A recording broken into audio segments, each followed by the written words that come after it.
We all assemble models. Spending your time wisely at the beginning is something you'll be rewarded for at the end.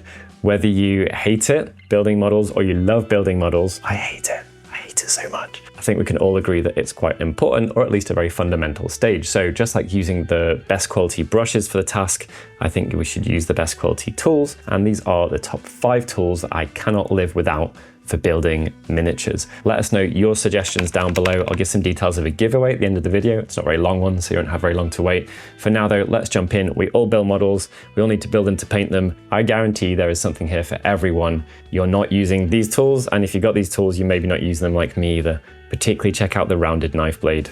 No one uses this, and I have no idea why. Let's jump in. Okay, so I think this is really useful. I'll keep it brief. Got a very honest tutorial here, messy desk, secrets. Very nice. I'm going to quickly take you through what I believe are the most essential tools for assembly. These are what I think are the best versions of each of these tools. They're not perfect, but they're fantastic. And some of them, in particular this one, are just a small change to something you probably have, which is unbelievably useful and completely underrated. So these are my top 5 tools. Pretty sure none of them, apart from maybe this one, need explanation for most of you. Number 1, incredible clippers. You need a good pair for chunky work and then an excellent pair for delicate work that you never use for anything else. These are incredible. I'll link some similar ones. You can use Display or you can use God Hands. They are the originals and I like to support the originals. Maybe someone can let me know who of them was first, if they were indeed the first. You've got one extremely delicate flat blade. You can see how thin that is. And then you've got one more chunky one. You can use these for anything where the flat blade isn't going to get wedged under something else. So if you're chunking through sprues or big parts, get out a different, more resilient pair. Only use them on plastic. They're amazing, and you can use them to cut really close to what you're cutting.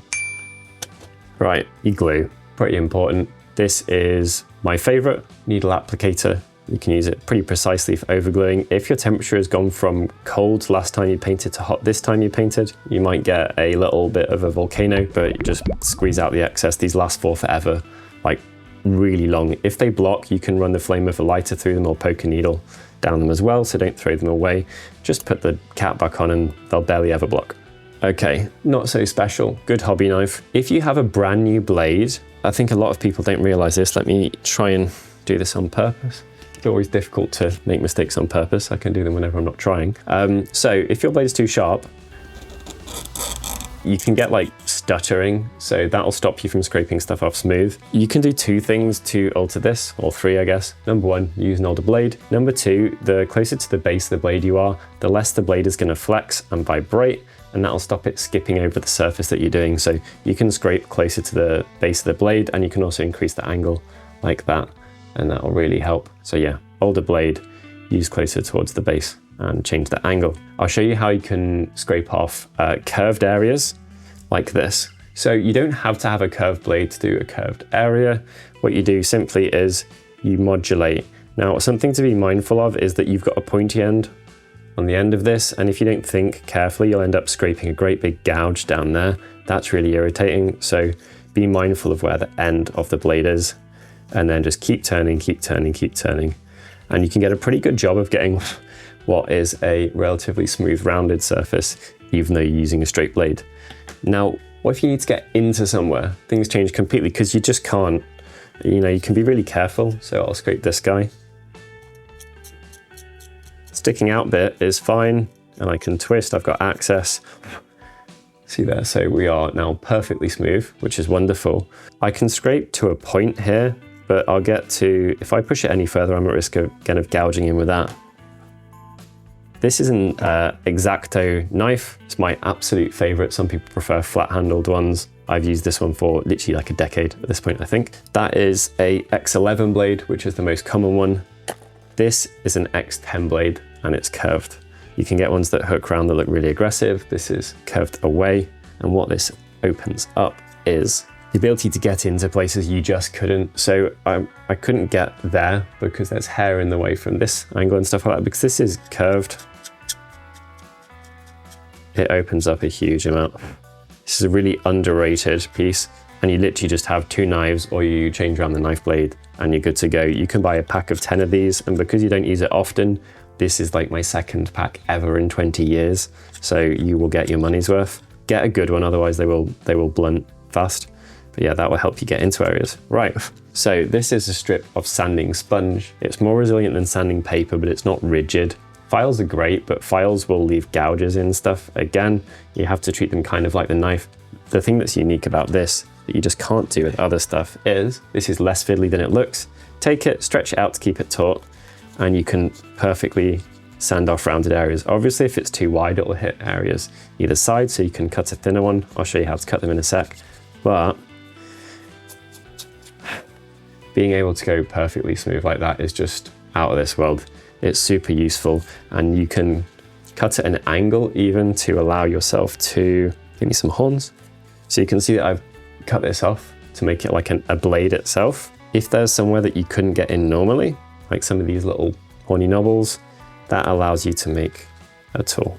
Almost like making a sculpting tool, but using it for sanding. Very important, the grit. So whatever you've got in your head about grits for non-modeling purposes, completely forget. You need to start with a really high number. So I would say 1500 grit and up is useful, but for me, it's 2000, 2500, or even up to 3000 is really useful.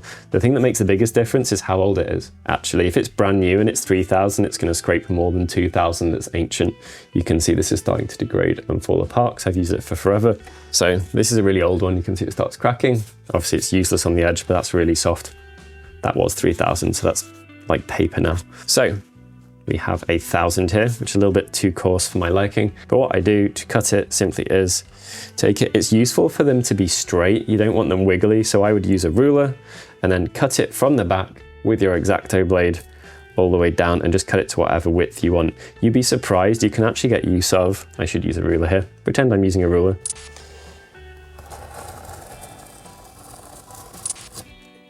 You can get use out of a piece this thin even. It's just so useful to be able to get into small gaps or areas between different sections, like we got fluff here and fluff there. We don't want to get to them, or we have a really small angle that we want to get into, and that's the way to hold it. Like I say, it's not fiddly how you think, and because you're doing that and because it's sponge, it's organic and it will smooth it perfectly.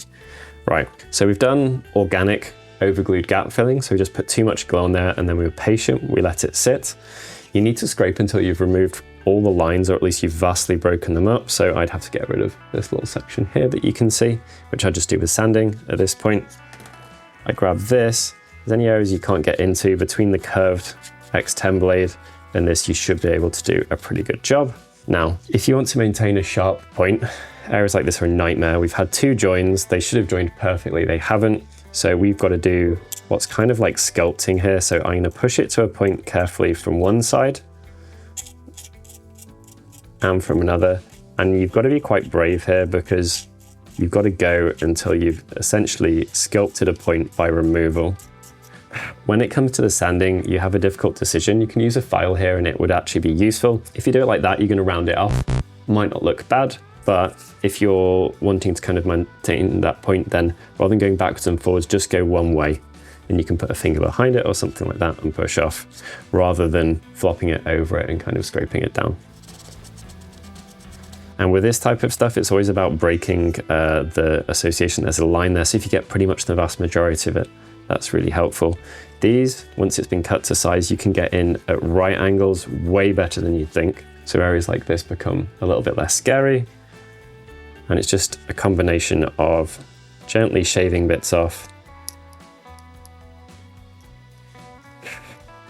and using the right knife blades. You can get little bendy wooden sticks that have sanding paper on them. They're quite good for stuff like this, but generally I prefer the sponge. Okay, that's it. I hope you found that useful. I think assembly is kind of undercovered, but it's also a little bit dull. So thanks for sticking with me through this one. And hopefully that makes a difference to your assembly of models, be they big, small, organic, inorganic, whatever it is. If you have any questions or you've got any suggestions of products, let me know below. And I'll make sure that all the products I mentioned, I've got equivalents linked below here from somewhere that ships worldwide. That's it. Were you surprised by anything that you saw? Are you actually already a sanding sponge and X10 or X11? I can't remember. The rounded one, knife blade convert. Has it changed your life? I'll pop links to the products in a pinned comment down below. Please, please, please, please, please let me know 2 things down below, and there is going to be a competition for a rather nice giveaway that I'll explain in a second. Did I miss anything? If you got like an absolute essential that we haven't outlined and you're really surprised by it? Or is there a different way of using the tools that you find really useful that other people don't speak about? Pause now, go down below and type it in.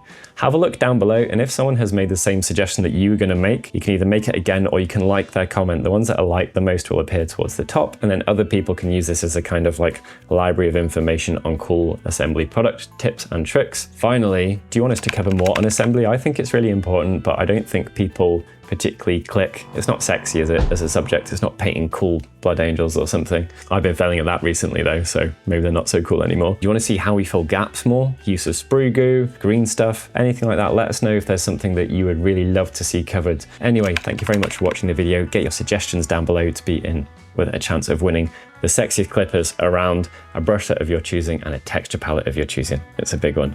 Thank you very much. Please like, comment, and subscribe. Catch you in the next video.